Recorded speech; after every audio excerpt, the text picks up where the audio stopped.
말씀 중심으로 승리하는 하루가 되시기를 축복합니다.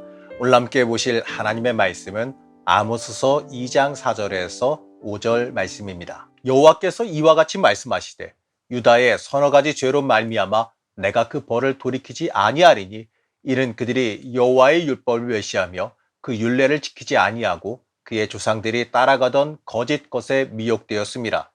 내가 유다에 불을 보내리니 예루살렘의 궁궐들을 사르리라. 아모스 선지자는 남유다에 대한 죄악을 말하고 그들에 대한 심판을 선포합니다. 유다에 대한 심판은 지금까지 말하던 다른 이방 국가들과는 이유가 좀 다릅니다.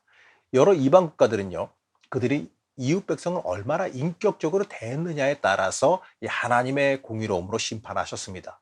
그런데 유다에게는요, 하나님께서 주신 율법들과 율례들을 잘 지켰는지 기준 삼으셨습니다. 하나님의 백성으로 선택된 유다 백성은 이방 나라들의 기준은 당연히 넘어서야 되는 거고 한 단계 더 나아가야 되는 거죠. 유다는요, 하나님의 율법과 율례를 지켜 행해야 되는 책임을 가지고 있었습니다. 오늘 말씀에서 유다의 죄악에 대해서 이렇게 말씀합니다. 4절 말씀을 다시 한번 보겠습니다. 나 주가 선고한다. 유다가 지은 서너 가지 죄를 내가 용서하지 않겠다.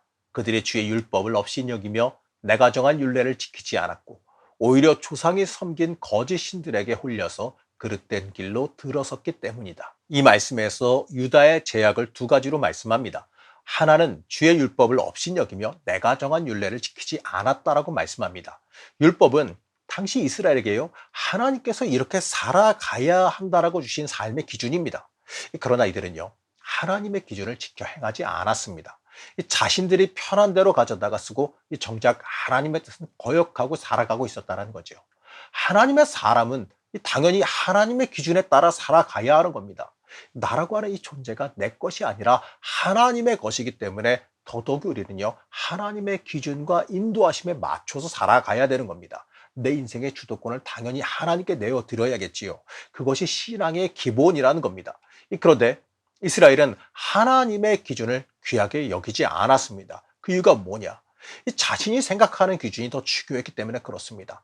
엄밀하게 말하면요, 하나님의 말씀을 마치 자신의 유익을 위해서 함부로 변형시키고 도구화시켰기 때문에 그렇습니다. 이 세상 물질과 권력이 하나님보다 더 중요하게 여겨졌기 때문에 그렇습니다. 하나님의 방법보다 사람의 방법을 더 중요시했고 하나님보다 세상의 방법에 사람의 지혜에 의존했기 때문에 그렇습니다. 한마디로요, 자신의 유익을 위해서 자신의 인생에서 하나님을 따돌렸습니다. 이러니 유다의 죄악은요, 하나님과 멀어지게 되고 심판을 맞이하게 됩니다. 오늘 말씀에서 말하는 유다의 두 번째 죄악은요, 조상이 섬긴 거짓 신들에 홀린 죄악입니다. 하나님은 이러한 행위를 잘못된 길로 들어선 일이라고 경고하셨습니다. 이스라엘은요, 하나님을 섬기라고 하나님께서 선택하여 형성하신 국가예요. 다른 나라는 몰라도 이스라엘만큼은 하나님의 방법을 의지해야지만 했습니다. 이 출애굽과 각종 전쟁을 통해서 하나님의 살아계심과 도우심을 직접 체험한 민족입니다. 그럼에도요, 그들은 하나님 외에 다른 것들을 섬겼습니다. 마치 하나님을 섬기면서도 자신의 유익을 위해서 마치 보험처럼 다른 신도 섬기고 있었다는 거예요. 농사를 위해서 농경에 관련된 이방신과 날씨를 주관한다는 이방신을 함께 섬겼어요. 이들은 마치 하나님 한 분만으로는 부족하니 다른 무엇인가로 보충하겠다는 그러한 생각과도 같은 거예요. 다른 나라도 아니고 하나님께서 선택한 민족입니다.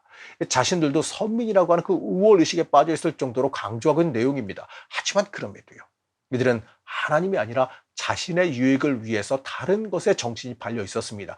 이 모습은요, 타협이 일상화된 현대 그리스도인의 모습과도 같아요. 하나님의 선명한 기준이 무엇인지는 대부분 잘 알고 있어요. 하지만 그 길이 자신에게 유익이 되지 아니한다면 그 길을 가려하지 않는 거죠. 오히려 더 좋은 것이 있다면 하나님의 도우심 외에 더 추가하려고 드는 거예요. 이러한 모습은 타협하는 신앙인의 모습을 떠올리게 만들어줍니다. 하나님의 길이냐 세상의 유익이냐, 이 갈림길에서 둘 다 붙잡으려고 하는 모습이라는 거죠. 하지만 우리는 두 가지를 다 가져갈 수는 없습니다.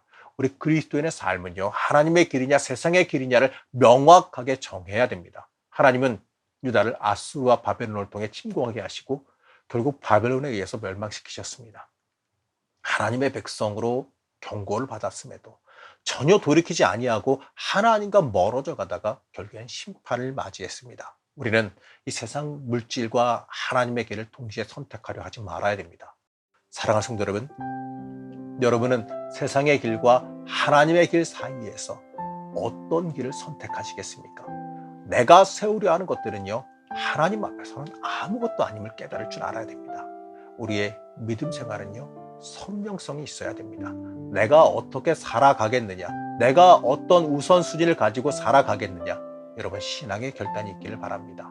하나님께서 원하시는 길은 하나님의 말씀이, 하나님의 기준이 지배하는 삶이어야지만 합니다. 우리는 그 길을 복된 길로 여기길 소망해야 됩니다. 오늘 하루도 내가 세상 앞에 타협하고 있지는 않은지 돌아보면서 하나님 앞으로 온전히 나아가는 주의 자녀가 되시기를 제가 간절히 축복합니다. 우리의 주인 되시는 하나님, 우리가 얼마나 주님을 떠나 살아왔는지 우리 스스로 돌아보길 원합니다. 우리의 인생을 살아가면서 믿음의 갈림길에서 선명한 신앙의 길을 걸어가게 허락하여 주시옵소서. 우리 인생길이 하나님 보시기에 합당한 길이 되기를 소망합니다. 부족한 우리를 붙잡아 주셔서 하나님의 기준을 보게 하여 주시고 또 그대로 살아가겠다는 결단 있게 우리를 붙잡아 주시옵소서. 오늘 하루도 하나님의 은혜 가운데 살기를 원하오며 거룩하신 예수님의 이름으로 간절히 기도드렸습니다. 아멘.